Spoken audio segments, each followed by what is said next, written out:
Scoota, Carrie on Saturday, Syair Torrence on Sunday. Big weekend for Michigan State football recruiting. And then, hey, why not? Let's get into the 2024 NBA mock draft. Let's go. You are Locked On Spartans, your daily podcast on the Michigan State Spartans, part of the Locked On Podcast Network, your team every day.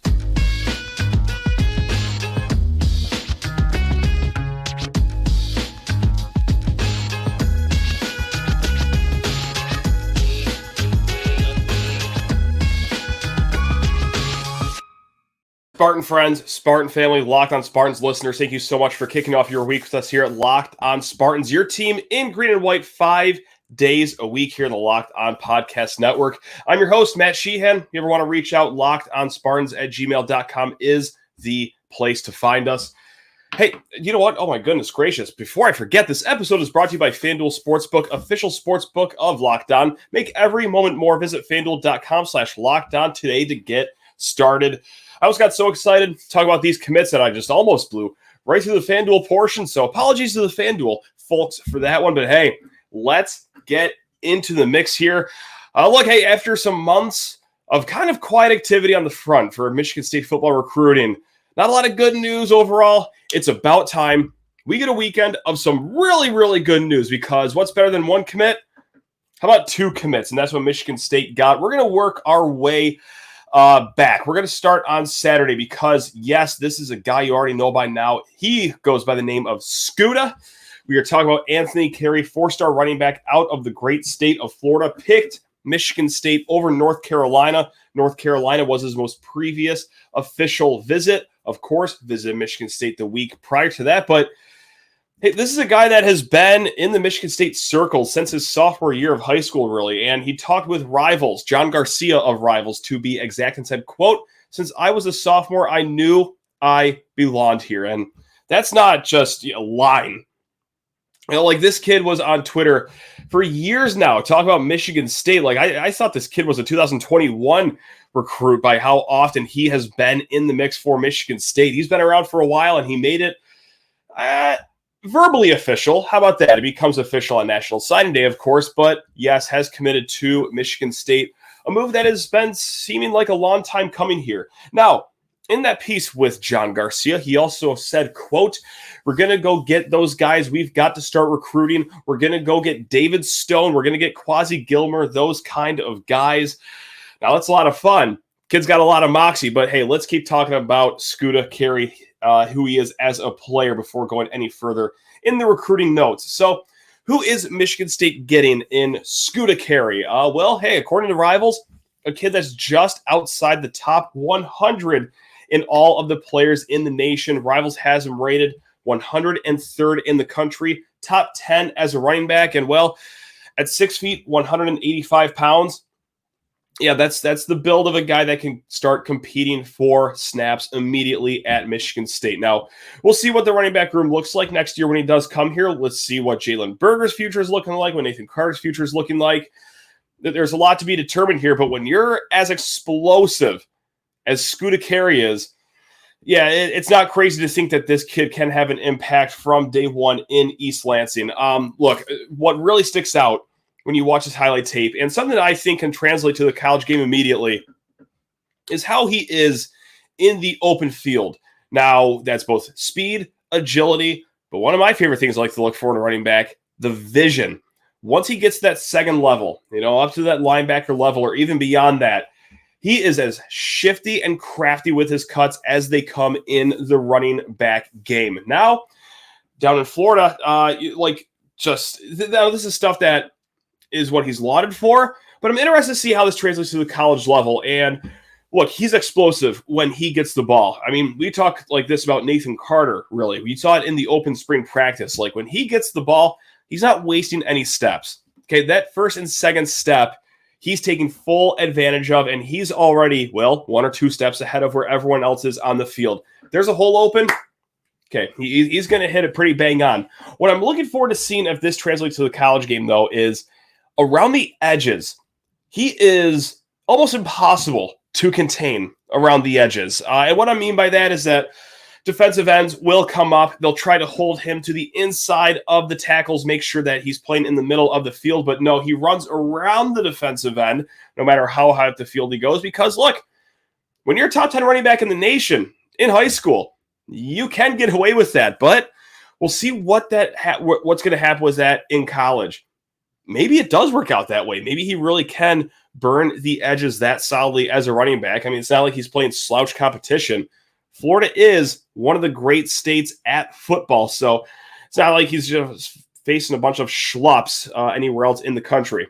This kid faces the cream of the crop defense. So, yes, Scoota Carrie, thrilled to have him here. Now, we weren't done, of course, with the commits this weekend. Now, this was a kid that committed at the beginning of the June official visit season. Syair Torrence, 5'11", 190-pound cornerback, top 10 player from the state of New York.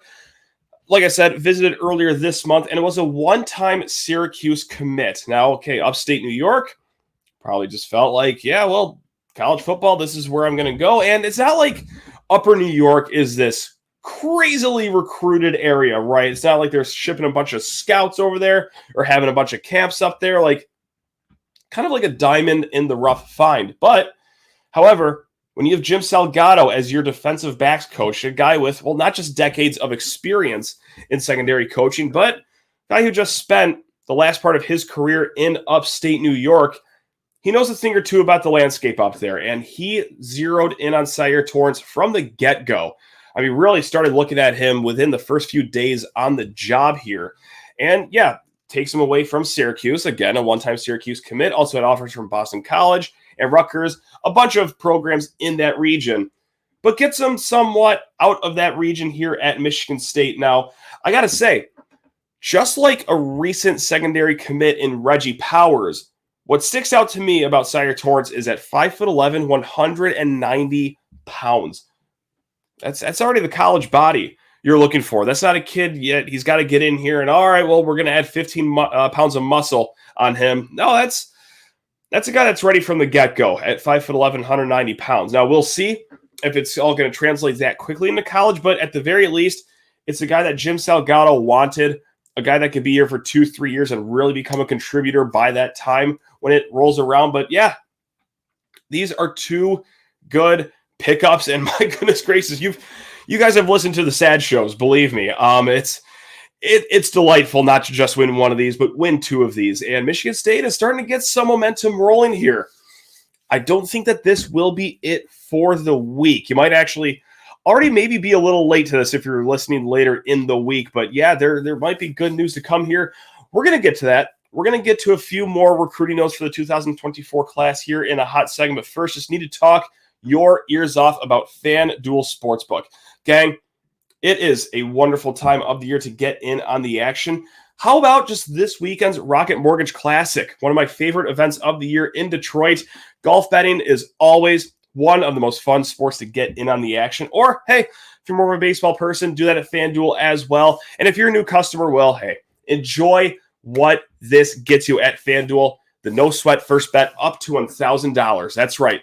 Up to $1,000 back in bonus bets. If your first bet doesn't win, just go to FanDuel.com/locked-on to join today. There is no way that you can have a bad time with FanDuel. All the props that they offer, all the futures they offer, same game parlays, they mix it up. Do not miss your chance to get in on the no-sweat first bet action up to $1,000. When you join FanDuel today, just go to FanDuel.com/locked-on to sign up. It's FanDuel, official partner of Major League Baseball. Quick sip of water, everyone. There we go. That was a passionate opening segment here, so let's get into the mix for segment number 2. Hey, what else happened this weekend? We had a lot of guys on campus. How did they all go? Well, let's start it off with one of the surprise visitors of the weekend here. This was Jamari Howard. Hey, we know the name Jamari Howard. That's right, the guy that was committed to the class, decommitted before June official visit season, was supposed to visit Michigan State that first weekend, but did not end up making that trip. Ever since then, the only official that he has made is a Rutgers official visit, which I got to say, fascinating. A little fascinating that this kid is a top 150 player in the country, 4-star defensive back, and Rutgers is high on the list here. Oh, well, hey, you know what? Good on you, Greg Schiano. Way to go. But no, he did make the surprise official visit over the weekend here, and of course was hardly the only 4-star guy to visit campus. And of course, definitely the guy that's even higher rated than 4 stars, David Stone. David Stone. Now, what came out of this weekend for David Stone? From what I hear, it went positive. It went in the right direction. Now, going back to our conversations with Brian Smith, just going back to really just reading the tea leaves too with this kid's recruitment. He even tweeted out before the visit to Michigan State that he plans on visiting a few more schools in the fall. Like, there is a lot of time on the clock here. Is Michigan State one of the 2 horses that are leading the race right now? From what I hear, yes, they are. Yes, they are. It depends who you talk to. It's either Michigan State or Oklahoma or Michigan State and Florida, but Michigan State has made an incredibly strong impression on David Stone, and the official visit did not do anything to spoil that. However, in the great sport of horse racing, if we're going to keep on borrowing this analogy, got a few more furlongs to go. Just because your horse is first at the first turn, a lot can still happen. So this is going to be something that's going to take all the way up to the fall, if not even later. But hey, as we're leaving June official visit season, Michigan State is probably in as good of a spot as you could hope with David Stone. So moving on from there, Nick Marsh, by all accounts, looks like he will keep that July 7th commitment date. The pipe dream was that, hey, he would just commit at Michigan State on the spot. But again, that was like a 0.01% chance of happening. But hey, a guy with a microphone can dream, right? But no, July 7th is going to be the date there. What we are presuming is that it is between Michigan State and Penn State. Any of the other 3 schools in his top 5, Oregon, Kansas, and Pitt, if they were to rise to the top, I got to say I would be flummoxed. I would be floored if that were to happen. Now, it didn't get a lot from the Jason Brown visit or the DeAndre Carter visit as well. However, hey, you know what?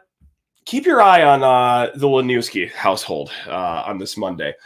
So, a lot of smoke trending in the right direction to East Lansing for the Luniewski brothers. Mercer Luniewski, Charlton Luniewski, 2 massive offensive line prospects, both literally and figuratively. But yes, one plays offensive tackle, one's on the inside, and this is already an offensive line class that's stacking up pretty well, right? I mean, you have Andrew, Dennis, Logan, Bennett already in the class, and with the Luniewskis, from what we're hearing, it's between Michigan State and then the hometown Cincinnati officially visited both programs this month. But boy, it seems to be like things are looking imminent with the Luniewskis. I don't want to jinx anything, so knock on wood. But yes, things are looking good from there. So this could be 4 commits in a 48-hour span here, should everything wrap up for the Luniewskis the way that we are hearing it should. One more quick note just from individual recruiting here. You might know the name Decker DeGraff. He was the lone visitor of last weekend, tight end. He committed to Washington. And then earlier in the month, Eric Carner visited. He was down between us, Alabama, Iowa, committed to Texas A&M, though, which, of course, they're doing solid in recruiting, but a tight end that could have gone wherever he wanted, did not pick Michigan State. So that's interesting because Michigan State did not have a visit from another tight end in this official visit cycle. I'm sure they will try to have someone latch on in the fall here, but their plan A and plan B in Decker DeGraff, and then more specifically Eric Carner, did not go the way they wanted to. Not going to panic. I mean, they got a really good tight end in Brennan Parachek last cycle. Michigan State also shows that they are no strangers in bringing on like 9 tight ends in a single transfer portal session, just like they did this year. So there's your little tidbit right there. Now, where does MSU stand in all of this in the grand scheme of things with recruiting rankings, where they're at in the conference, in the nation? Well, right now, as it stands, 7 commits are pledged to Michigan State. All right. According to Rivals, that is 56th in the country. And in the Big Ten Conference, that is 7th best in the conference. But you Because look, I know that. Okay. I didn't just let those words leave my mouth without thinking how not good that sounds. 56th in the country. We're talking shirt collars there for a little bit. 7th in the Big Ten. Well, it's not double digits, but it sure ain't great. I want to add context here, guys. We are in June. We are months ahead of National Signing Day. And no, this isn't going to be some crazy cherry pick stat where we're going to all do calculus together and then it's going to spit out some ridiculous propaganda statement of how well Michigan State recruiting is going. Like, no. It's pretty easy. So right now, 7 commits. Rivals says, your average ranking, when you compile all the stars, 4-star divided by your 3 stars, 3.29. All right, that is the 5th best average ranking in the Big Ten. Michigan, Ohio State, Penn State, and Wisconsin are all ahead of Michigan State in terms of average ranking. Now, this is where it gets a little confusing because I just said Michigan State is 7th according to Rivals. How does this make sense? Well, okay, Rutgers is actually 5th right now according to Rivals with 18 commits. They're doing a good job of having kids verbally commit to them. All 18 of those guys are 3 stars, though. All right, so it's a balance of, hey, how many commits do you have? What are they ranked? It's this whole mumbo jumbo that spits out a number at the end. I'm sure there actually is some formula, but miss me with trying to figure that out at this time. We'll get more into that as signing day comes along. But yes, as far as average commit goes, I mean, if you want to borrow from another recruiting platform, 24/7 Sports said that Michigan State has the 4th best average amongst their recruits so far. So yes, small class, the smallest class actually in the Big Ten. All of the Big Ten teams have 10 commits minimum right now, except Michigan State, who has 7. But 24/7 Sports says you're 4th. Rival says you're 5th. So that's a long way of saying that this is a pretty good foundation for Michigan State. All right, they're not jumping the gun too early and getting kids to sign and then going to make it awkward in the fall where it's like, well, we really thought this would be going better by now. Got to say goodbye to you, which they have done in the past. But yeah, you want to limit the spots of where you have to do that. So it is a smaller class. I 100% get the concerns about that. I, for sure, were one of the people that were concerned about that. But if you can get to mid-July with 10 commits, namely one of them being Nick Marsh, that'd be great. And again, hey, we talked about this for the weekend too. Justin Denson, safety out of Rhode Island, committing July 1st. That could bring that up to 10 if you count the Luniewskis as well, should they commit. So for once and for all, finally, by the end of this week, we could be at double-digit commits. And not just double-digit commits, but priority pickups for this coaching staff. All right, we're going to switch sports here. We're going to go to the basketball courts because, well, it's never too early to start talking about the 2024 National Basketball Association draft. And yeah, hey, look, I mean, I can't make fun of people too much for looking at 2024 NBA mock drafts because Lord knows how many times I've checked bracketology already for the upcoming March Madness season, even though it's the dead of June. That's right, I'm still watching as Joe Lenardi updates that. We're still at 1 seed, so we'll take that. But anyway, keep your eye on the ball, Matt. All right, we're going to focus on the mock drafts here. And, well, there's good reason for us to be talking mock drafts because there's going to be some talent in East Lansing coming up this year, kids. It's going to be quite the hootenanny, as they say.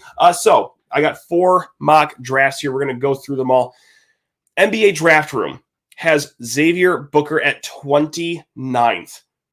And that might surprise some people, but hang with me here. We're going to keep going. They also have AJ Hoggard at 63rd, which is actually not technically a pick, but that's a long way of saying that he is 3 picks away from sliding inside the end of that second round. So that's it for AJ Hoggard. No one else even mentioned AJ Hoggard, like Yahoo.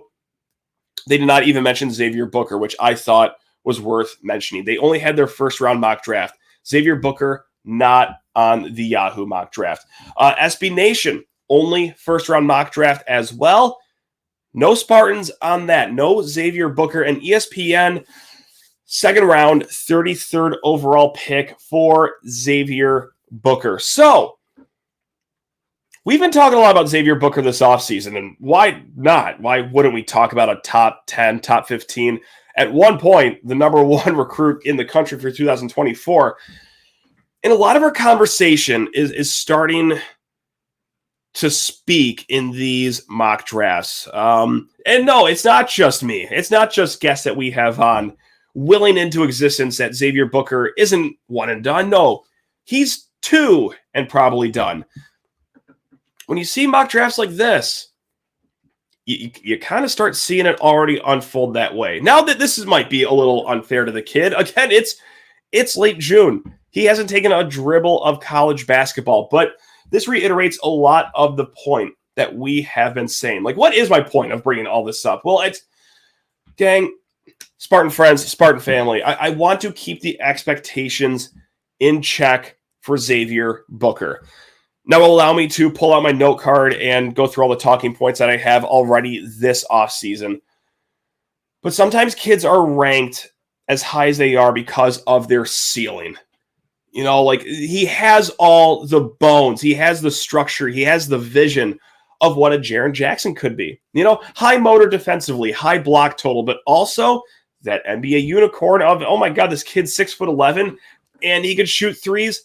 The comparison of Xavier Booker to Jaren Jackson of what they want him to be isn't just a lazy Michigan State fan. Like, it's almost a carbon copy of what they are hoping for Xavier Booker. He just isn't at that level yet. They need to see more tenacity on defense. They need to see the jump shot be more consistent. Well, it looks pure. Well, you're going to have to see the ball go through the net a little bit more. So it's a case of two different 5-stars here. And hang with me here for this example. Like, when you watch Kentucky in the Champions Classic this year, Aaron Bradshaw will look like he have already been in college for 3 years. He is already college ready. He is going to be a star at Kentucky. But how much higher can his ceiling possibly get from the player he is? Okay, he's kind of butted up that high end of the ceiling already. Whereas Xavier Booker, maybe somewhere in the middle, but by the end of his second year, can become that lottery pick, can show that he has the high motor on defense, show that he can stay out of foul trouble, which is something that Jaren Jackson still struggles with to this day in the NBA. That's maybe a bad example, but can show that he is a 3-level scorer by the end of his second year. I want to do this just to show that, hey, guys, and I know that this isn't going to, work. I mean, with everyone. The fan base, by and large, we are attracted to that big, shiny thing, which is the number of his top 10 recruiting ranking. So a lot of the fans are going to expect this kid to be like an 18-point, 11-rebound kid right off the bat, which, hey, you know who else was an insanely highly rated recruit? Jaren Jackson Jr. Okay, his 1 year at Michigan State, not real eye-popping numbers, unless you're talking about blocks. Those were eye-popping. Offensively, though, and on the boards, 10 points, 6 rebounds per game, which is solid. I mean, hey, look, he was a very solid player here, but here's the other benefit that Jaren Jackson had that I don't think Xavier Booker will even have this year. Jaren Jackson started every game but one in his solo year at Michigan State. Played 21 minutes. I don't think Xavier Booker is going to be starting this season in that starting lineup. I think it will be Malik Hall to get things going at that 4 position. Now, could things transpire throughout the season? Of course they can. We've seen it happen under Izzo many a times where a talented young player unseats the veteran senior. I just think of where his game's at right now, though. Like, I think he will be like an 18 to 22 minute a night player, but man, again, not going to be 18 points, 11 rebounds. I'm going to say it's all blue in the face until tip off because I just want to convince as many fans as possible to, like, guys, just hold your hands. And no, I'm not saying that, like, oh, he's going to suck this year. Like, there's a spot on this team for Xavier Booker. The other thing is, too, like, again, there are 10 players that you could play at any time, maybe even 11 players that you could play at any time this season. Finding a spot, especially just early in the season, right off the jump, might be a little bit of a challenge. So my point there was, like, keep expectations in check because even the mock drafts are starting to say that, yeah, sure, talented kid, but right now, early second round pick. Maybe by the time he gets to his sophomore year, lottery pick. And look, again, I know that some fans will be restless, especially fans of other teams. Like, just go ahead and prepare yourself for that already. Like, if you have already put yourself in the mind space of, all right, Xavier Booker, fine freshman season, get ready for all the talking points from all the other rival fan bases of, oh, Izzo's ruining this kid. Oh, he only put up 13 points, this many games. Like, you also got to understand who we're dealing with, though, with other fan bases. And just speaking of the NBA draft on Thursday, which is objectively hilarious, Michigan sees 2 of their guys go in the top 15, which is hilarious. Because on that starting lineup, 2 top 15 players. Amazing. 2 lottery picks. And then, their third guy was a former All-American in Hunter Dickinson, and couldn't even make the Elite 8 of the NIT. Just absolutely hilarious. But again, these are the fan bases that, after seeing 2 of their guys go in the top 15, start talking about Izzo and how their season was a success because they beat Michigan State, and how actually we're the idiots for laughing at them for missing the tournament with 2 top 15 picks. Sparty, you don't know that having 2 top 15 picks is good. It's like, well, sit down and let me illustrate this to you in a coloring book so you can understand. We're laughing because having an All-American with 2 top 15 picks miss the tournament is embarrassing and very funny. But please, I keep on doing the whole trope of Juwan's not a bad coach, but yeah, sure, it's his second year in a row with 2 NBA picks on a roster, and he can't finish higher than 8th in the Big Ten. I love Juwan as much as you guys do, apparently. But no, I mean, again, if you guys are doubting that they're saying these sort of things, I just go back to my mentions on Friday on Twitter. Long day with a fascinating fan base, but a fan base that also started to have a debate of who was better at scoring, Jordan Poole or Magic Johnson. I can't with these people. But again, these are the guys that we got to deal with this upcoming season, when Xavier Booker may or may not be having the season that a lot of lay people are thinking that he will have. All right, gang, we will be back later this week. Hopefully my voice will be back later this week. Who's to say? Stay tuned. Locked on Spartans. Go enjoy your week. Love you all. Go Green.